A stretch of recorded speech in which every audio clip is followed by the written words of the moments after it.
चाहे गोरखनाथ जी को किया है, बहुत अच्छी बात है।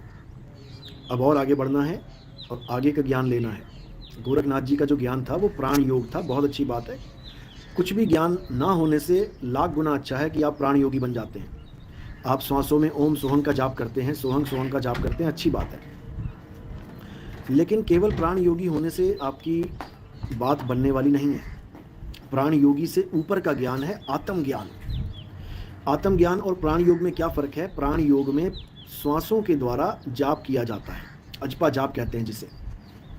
श्वासों के द्वारा इंगला पिंगला सुषुम्ना में जाकर ब्रह्मरंध्र के नीचे स्थापित हुआ जाता है। फिर वहाँ से अंत समय में ब्रह्मरंध्र को फोड़ के ब्रह्मांड में चला जाया जाता है। ये है प्राण योग की आखिरी मंजिल। ब्रह्मांड में लिप्त हो जाते हैं, उसके बाद ब्रह्मांड से फिर ये सृष्टि उत्पन्न होती है, फिर वापस आ जाती है। इसलिए वो योग ठीक है, अच्छा है, लेकिन अधूरा है, पूर्ण नहीं है। अब क्या करना है? अब आत्मज्ञान को जानना है। आत्मज्ञान क्या है? आत्मज्ञान ब्रह्म अवस्था के परे, यानी जिससे ब्रह्मांड हो रहा है, ब्रह्मांड से जगत हो रहा है, इससे परे उस आत्म स्वरूप में स्थित होना है, जो जीव और शिव दोनों से परे है, जो जीव और ब्रह्म दोनों से परे है, वो पार ब्रह्म है। उस अवस्था में जब हम पहुंच जाते हैं तो हमारे पास क्या पावर आ जाती है? हमारे पास ये पावर हो जाती है कि हमने आगे संसार बनाना है या नहीं।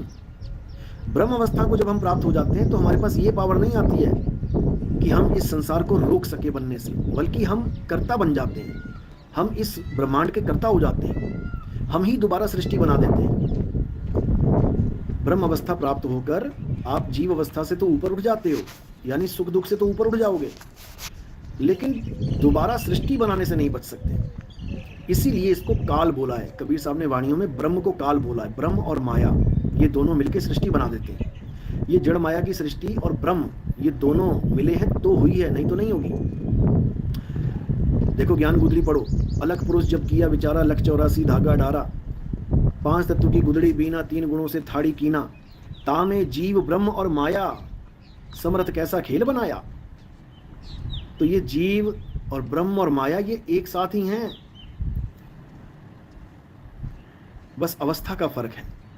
ये ब्रह्म और माया यही जगत बना के जीव बन के घूम रहे हैं। ये ब्रह्म ही जीव बन जाता है और जीव ही भक्ति करके कहता है अहम ब्रह्मस्मि, मैं ही ब्रह्म हूं। इस खिचड़ी को कोई समझ नहीं पा रहा है।